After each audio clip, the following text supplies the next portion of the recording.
सत्संगत जी, प्यार से कहना धन्यवाद जी। सत्संग में पिछले कुछ घंटों से सभी भाव जो वक्ता बोले, वो चाहे साधन कुछ भी रहा हो, भजन रूप हो, स्पीच रूप हो, कविता रूप हो, तो एक ही मकसद इस इंसानी जन्म का कि ये जीवन को जीने का तरीका क्या है। ये जीना तो है, पर खुद को सिर्फ ये शरीर मान के नहीं, एक जीवन जो मिला है परमात्मा द्वारा, वो सिर्फ प्रभु परमात्मा को प्राप्त करना ही परम लक्ष्य के लिए मिला है। बाकी काम काज और जो भी इस जीवन में जीते जी होता है, वो तो साथ साथ एक स्वाभाविक रूप में हो जाता है। पर ये आत्मा का कल्याण जीते जी ही इस ब्रह्म ज्ञान द्वारा इस परमात्मा को प्राप्त करके होता है। तो एक आत्मा जो हमेशा से एक बंधन में बंधी हुई, एक सल्वेशन, मुक्ति, आज़ादी की बात इस आत्मा की, तो वो मनुष्य जन्म में ही संभव है। तो जीते जी समय न्या व्यर्थ किया जाए, ऐसा ही संतों ने सिखाया है कि हल कोई भी चीज का हो, वो मन में देव परमात्मा निराकार के आने से ही होगा, वरना तो ये परिस्थितियों ने आना जाना है। तो कैसे ये आत्मा का हल, ये सल्यूशन, ये मुक्ति, ये परमात्मा की जानकारी और उसी से अपनी आप की जानकारी होती है कि वाक्य में तो शरीर तो कुछ सालों का ही है, असल में तो इस आत्मा की पहचान ये परमात्मा है। और जीते जी इस रास्ते पे चलेंगे और अपने आप को मानवीय गुणों से भर कर चलेंगे, तो ही वाक्य ही ये जीवन जीने के लिए एक असली जीवन, मनुष्य जीवन, दैवीय गुणों से भरा हुआ एक मुकम्मल जीवन होगा। और इसी समय फिर ये हकदार भी मृत्यु के बाद भी ये मोक्ष का, मुक्ति का। तो हर किसी ने हर समय पे यही मनुष्य को रास्ता दिया, जो आज भी संत दे रहे थे कि जीने को पूरा जीवन जो मिला है उसको कैसे जीना है। एक सिर्फ समय व्यर्थ करके या फिर एक किसी की नकल करते करते, जैसा वो कर रहे हैं, जैसा एक रिवाज, एक परंपरा, वैसा ही बिना समझे कारणों के करना है, या अपने जीवन को हर पल जीते जी वो कारण समझना है कि किस तरह जीवन खूबसूरत बनाया जाए, ये धरती खूबसूरत बनाई जाए। जिस समय हम इस धरती पे आए, ये धरती को जब छोड़ के जाएं, तो किस तरह उसको और सुंदर बना के जाना है। एक प्राकृतिक रूप में भी जहाँ एक कर्तव्य है हम सबका, किस तरह ये दूषित हवा को पेड़ उगा के भी स्वच्छ किया जा सकता है, और ये कचरा ना फैला के एक उस रूप में अपनी नियमित जगह पे वो कूड़ा इकट्ठा करना। और कैसे वो रिसाइकल की भी बात आती है कि व्यर्थ चीज नहीं करके उसका किसी और तरीके से भी इस्तेमाल करना। वहीं वो बात कि ये फिर प्रदूषण सिर्फ बाहरी संसार का नहीं, ये जीते जी हमें अंतर मन को भी साफ करना है, इस परमात्मा को और बसा के, जो कि पहले ही हमारे भीतर भी है, बाहर भी है, कण कण में है, हर जगह है।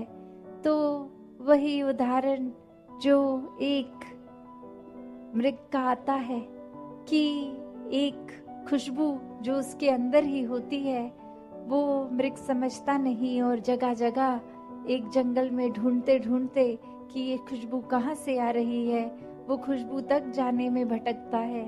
और असल में तो वो कस्तूरी की खुशबू उसके अंदर ही है, उसकी नाभि से ही आ रही है।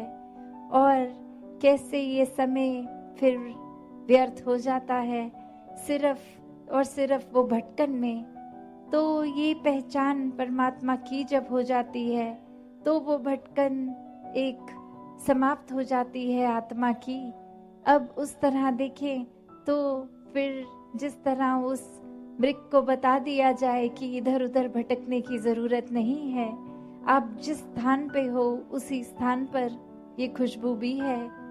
तो बात वही, परमात्मा हर जगह है, अंग संग है। तो बात वही कि सिर्फ सत्संग में आने का मतलब सिर्फ वो नहीं कि आए एक क्रिया रूप में बैठ गए, कुछ सुना भी कुछ अनसुना किया, कुछ अपना ध्यान इधर उधर लगा लिया, भटका लिया, पर मूल को नहीं पकड़ा।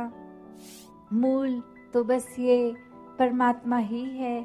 इस परमात्मा को जो पकड़ लेते हैं, मन में बसा लेते हैं, हर समय इसका दीदार करते हैं, एक एहसास में इसी निराकार के रहते हैं, तो वो ही वाक्य ही संत है। उनका जीवन हर पल भक्तिमय है।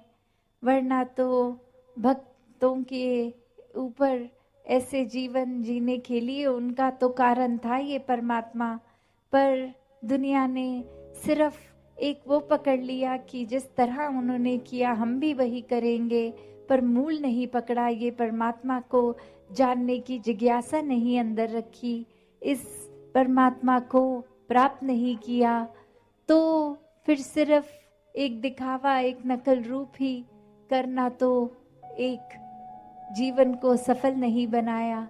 क्योंकि वो एक उस तरह की बात है कि अगर कोई एक घाव है, चोट है, तो उसको पहले मरहम लगा के वो अपनी त्वचा को, स्किन को नॉर्मल करना है, वरना तो एक छुपाने के तौर पे ऊपर से मेकअप लगा के भी छुपा दिया जाता है। तो बात वही कि ये ऊपर की सुंदरता नहीं, ये अंदर से भी सुंदर होना है। ये हर किसी के अंतर्मन की जो भटकन ये आत्मा की, ये सिर्फ और सिर्फ इसका समाधान ये परमात्मा ही है।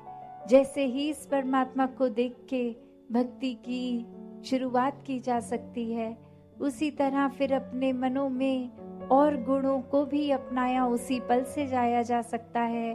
और वो फिर एक ऊपरी मेकअप की तरह अच्छा व्यवहार नहीं, एक अंदर से वो जिस तरह इस नाभि में खुशबू उस मृग के, तो वही अंदर से बाहर की सुंदरता तभी बनती है जब एक एक मानवीय गुण हम पहले खुद बन जाते हैं।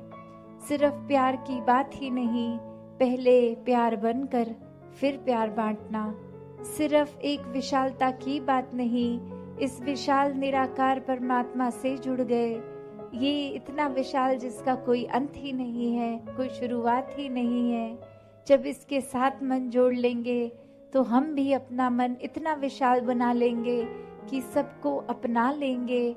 हर किसी की कमियां हो ना हो उससे फर्क नहीं, कि सब प्यारे हैं, सभी इस परमात्मा की संतान हैं। सब में यही एक परमात्मा का निवास, सभी प्यारे, सभी श्रेष्ठ। और कोई भी और फिर हम जो मानवीय गुण सोचे भी, वो स्वयं बनना बहुत ही आसान हो जाता है।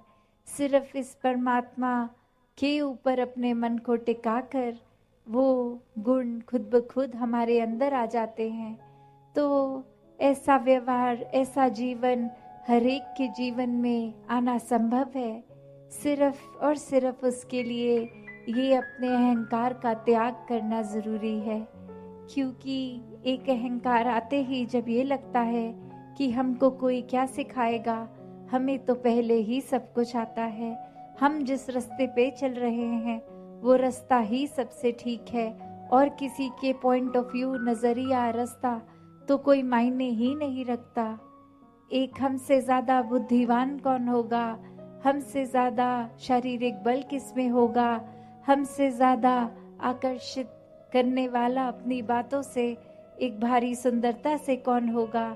ऐसा करते करते अगर भाव ये अहंकार के ही हो मन में, तो फिर तो कोई क्या ही सीखेगा।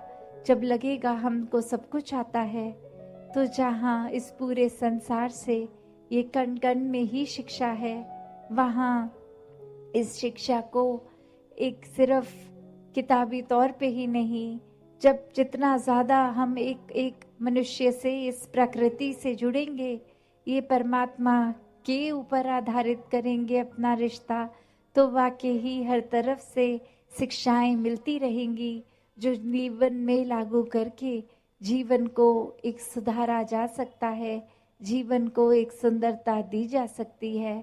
तो दासी और समय ना लेके इन्हीं शब्दों से अरदास इस निराकार से कि सेवा सुमिरन सत्संग हर एक के जीवन में आए, ये भक्ति हर किसी की और मजबूत होती चली जाए। साथ संगत जी, धन